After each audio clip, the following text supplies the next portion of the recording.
थी ना, वो दरअसल टीम इंडिया के कोच गौतम गंभीर की तरफ से ये बात कही गई थी। उनकी तरफ से कहा गया था कि देखिए फेयरवेल और कोई खिलाड़ी जो है वो फेयरवेल दिमाग में रखकर नहीं सोचता है कि उसको कैसा फेयरवेल मिलेगा। खिलाड़ी अपने सम्मान, देश के सम्मान के लिए खेलता है, देशभक्ति के भाव से खेलता है। एबीपी नेटवर्क के कार्यक्रम इंडिया एट 2047 समिट थी, जिसमें टीम इंडिया के कोच गौतम गंभीर पहुंचे थे मेहमान के तौर पर, और उन्होंने विराट कोहली, रोहित शर्मा और टीम में किस तरीके से सिलेक्शन होगा नहीं होगा, इस तरीके के तमाम सवाल, साथ ही उनकी अपनी बॉन्डिंग किस तरीके की है खिलाड़ियों से, ऐसे कई सवाल थे जिसके विस्तार से जवाब दिए थे। दिखाते हैं आपको वो हिस्सा। इंडियन क्रिकेट टीम में एक बड़ी टीस सी रही है एक बात की, बड़ी अनफुलफिल्ड सी विश है कि लोगों को, जो बड़े बड़े स्टार्स होते हैं और जो भी प्लेयर्स होते हैं, उनको फेयरवेल ठीक से नहीं मिलता, अच्छे से नहीं मिलता farewell. In our whatever you know our understanding in our remembrance, तो लास्ट फेयरवेल जो अच्छे से मिला था वो सचिन तेंदुलकर को मिला था, उसके बाद किसी को भी नहीं मिला, आपको भी नहीं मिला, धोनी को नहीं मिला, किसी को नहीं मिला। तो मैं पूछना चाहती हूँ गौतम, अब आप कोच हैं, विल यू इंश्योर कि विराट कोहली और रोहित शर्मा को आपके सामने अच्छी तरीके से फेयरवेल मिले? देखिए, पहली बात तो ये कि कोई भी स्पोर्ट्समैन, चाहे वो क्रिकेटर हो चाहे वो कोई भी स्पोर्ट्समैन है, वो फेयरवेल के लिए क्रिकेट या कोई भी स्पोर्ट नहीं खेलता। हमारे को फेयरवेल से ज़्यादा उनका क्या कंट्रीब्यूशन है टीम के लिए और देश के लिए, और कितने मैचेस उन्होंने जिताए हैं, किस तरीके से उन्होंने परफॉर्म करा है, वो याद रखना चाहिए। फेयरवेल मिले ना मिले, दैट इज़ नॉट इम्पॉर्टेंट। आज अगर किसी खिलाड़ी को फेयरवेल नहीं भी मिलता, लेकिन उनका कंट्रीब्यूशन इस देश के लिए बहुत बड़ा है, वो इटसेल्फ इतना बड़ा फेयरवेल है, इतना प्यार इस देश से मिला, उससे बड़ा फेयरवेल क्या हो सकता है? तो आप बताइए, अगर जितना प्यार क्रिकेटर्स को मिलता है, उससे बड़ा फेयरवेल कुछ हो सकता है? उससे बड़ी ट्रॉफी कुछ हो सकती है किसी के लिए भी? आखिरी मैच खेलना ना खेलना, दैट इज इररिस्पेक्टिव। तो इसलिए ये फेयरवेल वगैरह की बात की इसको नहीं मिला उसको मिला, आई थिंक किसी भी क्रिकेटर से अगर आप पूछेंगे, वो उनकी जिंदगी में मैटर भी नहीं करेगा। अरे यार, तो मुझे गौतम फिर ऐसे पूछने दीजिए, मतलब उनकी farewell is not on your mind, which means कि अपकमिंग जो इंग्लैंड जा रही है आपकी टीम, आप लेने वाले हैं रोहित को, विराट को, are they going to be part of the team? मैं सवाल आपसे घुमा के पूछ रही हूँ, आप मुझे फेयरवेल पे ले जा रहे हो, आप बताओ उनकी फेयरवेल होने वाली है नहीं? नहीं, पहली बात तो है कि कोच का काम सिलेक्शन नहीं है, इनफैक्ट सिलेक्टर्स का काम है सिलेक्ट करना। ये आपने अच्छा सवाल पूछा है कि यहाँ पर जनता को पता होना चाहिए कि सिलेक्टर सिलेक्ट करते हैं और कोच सिर्फ उस स्क्वाड में से 11 खिलाड़ियों को सिलेक्ट करता है मैच खेलने के लिए।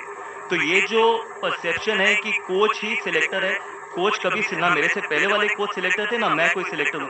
5 सिलेक्टर सिलेक्ट करते हैं, वो जब यहाँ पर आएंगे, अगर आप उनको बुलाते तो ये सवाल का जवाब वो आपको बेहतर दे पाते। तो मुझे, ठीक है, आप कोच हैं गौतम, मुझे ये बताइए कि ये जो ब्लूप्रिंट है इंडियन क्रिकेट टीम की going forward from here, you are going to be the coach for the next 2 years, do you see Virat and Rohit a part of your team? I can ask you that. Look, till the time they're performing, they should be part of it. शुरू कब आप करते हैं और कब आप खत्म करते हैं, वो आपका इंडिविजुअल डिसीजन है। ना कोई कोच, ना कोई चेयरमैन, ना कोई सिलेक्टर, ना कोई बीसीसीआई आपको ये बता सकती कि आपको अभी खत्म करना है। हाँ। आप परफॉर्म करते रहिए, आप 40 के आप 45 तक खेलते रहिए, किसी ने मना थोड़ा किए। 2027 वर्ल्ड कप लग रहा है ये दोनों खेलेंगे? सी अल्टीमेटली उनका डिसीजन है, उससे ज्यादा इंपॉर्टेंट है उनकी परफॉर्मेंस ही आपको टीम में सिलेक्ट करा सकती है। आपको कैसा लग रहा है उनका परफॉर्मेंस? मैं तो आप चैंपियंस ट्रॉफी जीते हैं, उससे ज्यादा परफॉर्मेंस आप सबके सामने है। चैंपियंस ट्रॉफी में किस तरीके का परफॉर्म किया, मैं क्या आपको बताऊं, तो दुनिया ने देखा है, देश ने देखा है कि किस तरीके का उन्होंने परफॉर्म किया। Okay, so गौतम, ऐसा है कि you know when you have such stars like Rohit and Virat, big stars, middle level stars, वो सब हैं हमारी क्रिकेट टीम में, अभी सारे हैं।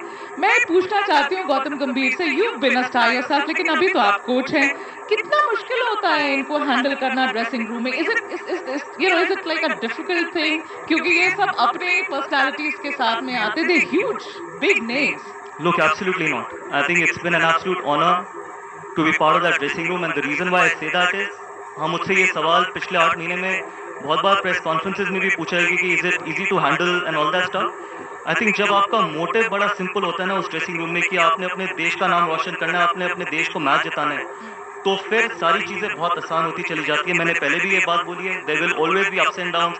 बहुत लोगों ने सवाल पूछा ऑस्ट्रेलिया के बाद भी, और मैंने ऑस्ट्रेलिया में भी ये बोला था कि everyone in that dressing room, I don't want to name one individual, is very hungry. They are very passionate about Indian cricket, and till the time we have passionate and honest people in that dressing room, Indian cricket will always remain strong. Gautam से there are people who are asking questions. उन लोगों को लग रहा है कि कुछ चल रहा है। देखिए, हमारे हिस्टोरिकली अगर आप देखें जिस तरीके से हमारी क्रिकेट टीम रही है, याद होगा जो बिगेस्ट फ्लैश पॉइंट्स रही हैं हमारे इंडियन क्रिकेट में, जैसे ग्रेग चैपल, सौरभ गांगुली, जैसे अनिल कुंबले, विराट कोहली। लोगों को लग रहा है कि उसका तीसरा वर्जन चल रहा है, रोहित शर्मा वर्सेस गौतम गंभीर। आप बताएंगे क्या कि कैसे चल रहा है? बिकॉज देखिए, ये the last 2 episodes we know how that has ended. So tell me Gautam, what's going on? मुझे पहले तो ये बताओ, ये कौन लोग हैं जिनको लग रहा है कि it is Rohit Sharma and लोगों गौतम को गंभीर? अब ये मैं ऐसे कहा नहीं, तो honestly, जाऊं, लेकिन ये लग रहा है। ये सिर्फ सोशल मीडिया और कुछ लोगों ने जो अब YouTube चैनल चलाते हैं या जो एक्सपर्ट बने पड़े हैं, उन्होंने अपने YouTube चैनल चलाने के लिए और TRP के लिए ये चीजें बोली हैं। 2 महीने पहले हम चैंपियंस ट्रॉफी जीते। अब इमेजिन करिए अगर हम चैंपियंस ट्रॉफी नहीं जीते होते तो आप मुझसे क्या क्या सवाल पूछते। 2 महीने पहले एक कोच और कैप्टन ने मिलके चैंपियंस ट्रॉफी जीता और उसके बाद आप ये पूछ रहे हो कि मुझसे, मेरा और रोहित शर्मा के बीच में कुछ चल रहा है। अच्छा, कुछ चल रहा है क्या? इतना ही चल रहा है that I respect the human being, I respect the person he is, I respect what he's done for Indian cricket, I will always respect for what the contribution he's made, and I've got a lot of time for someone like Rohit Sharma. और ये अभी नहीं है, आज से जब वो शुरुआत में जब वो टीम में आए थे तब से और आगे जाके भी ऐसा ही रहेगा। बिकॉज ये सिर्फ अपनी TRP लेने के लिए या YouTube चैनल्स चलाने के लिए अगर आपको ये सवाल या लोगों ने ये सवाल उठाए तो I think they need to do their homework little better. अच्छा, अब रोहित पे बात होगी, थोड़ा विराट के बारे में पूछ लें। क्या स्टेटस है विराट के साथ?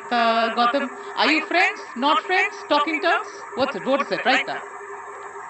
Look, we were friends, we are friends, and we're going to remain friends. And the reason why I say that is,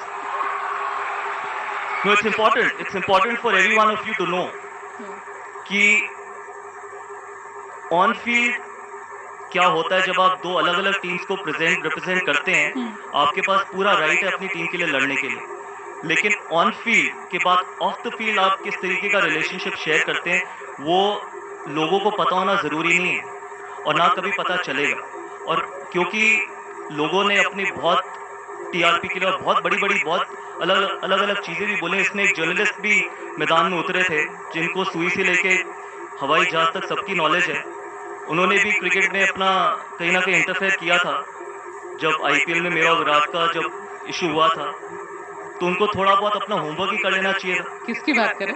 आपको पता होगा, आप अपना सर्च कर लीजिए, आप ही की फील्ड के हैं, तो थोड़ा बहुत अगर होमवर्क करके आते तो शो करते तो शायद लोग और बेटर देखते और अपनी क्रेडिबिलिटी बढ़ाते। लेकिन अनफॉर्चुनेटली सिर्फ व्यूज के लिए और TRP के लिए कि वो भी क्रिकेट में उतर आए जिनको क्रिकेट की ABCD नहीं मालूम। इसका मतलब ये है कि मैं अगर आपकी जगह बैठा हूँ तो कम से कम होमवर्क करके बैठूंगा ना, ऐसे तो नहीं बैठूंगा। तो for me I think it is still not important for anyone in this country to know what relationship do I share with Virat Kohli, and I said it very clearly that we will always remain friends, and more importantly I think we should love what he's done for Indian cricket. Okay, that's an absolutely amazing answer। पर तो सवाल मेरा ये है गौतम कि जब से आप बने हैं कोच तब से BCCI इतनी एफर्ट क्यों कर रही है आपके और विराट के रील्स बना के, जैसे you know we are bonding, ऐसे वाले रील्स बना के सारे साझा कर रही है सोशल मीडिया पे। इतनी ऑप्टिक्स बदलने की इसकी क्या जरूरत पड़ गई, इतनी एफर्ट मारने की to set the record straight, अगर सब कुछ ठीक है तो? देखिए, इसका जवाब तो BCCI आपको दे सकती है। बस अगर 2 दिल्ली के लड़के they can have fun together with each other, अब अगर उसमें भी आप कहते हो तो मैं आगे BCCI को कह दूंगा कि यार हमारी रील्स मत बनाओ, लोगों को अच्छा नहीं लगता है, तो I am fine with that. वैसे भी मैं इतना सोशल मीडिया पे एक्टिव तो हूँ नहीं, तो आपका मैं ये जरूर सजेशन। पर आप ही के दोस्त कहते हैं कि अभी तो चलो ये साथ में एक टीम में है, अलग-अलग टीम में वापस आएंगे तो ये फिर भिड़ सकते हैं जैसे ये भिड़ते रहते हैं।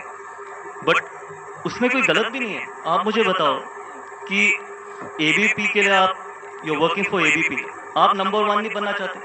क्या आप अपने कॉम्पिटिटर को नंबर 1 बनने देंगे?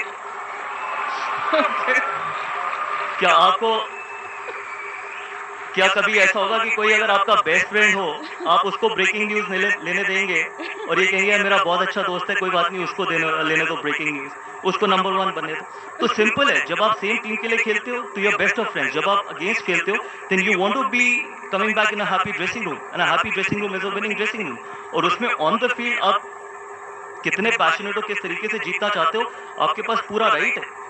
ऑफ द फील्ड हम क्या करते हैं वो किसी को पता चलने की जरूरत नहीं है। तो इसलिए मैं कहता हूँ कि आई थिंक वो प्रोफेशनल वो प्रोफेशन वहीं पर रहना चाहिए, बिकॉज सबके प्रोफेशन में everyone wants to be a winner, चाहे वो आपका प्रोफेशन हो चाहे वो मेरा प्रोफेशन।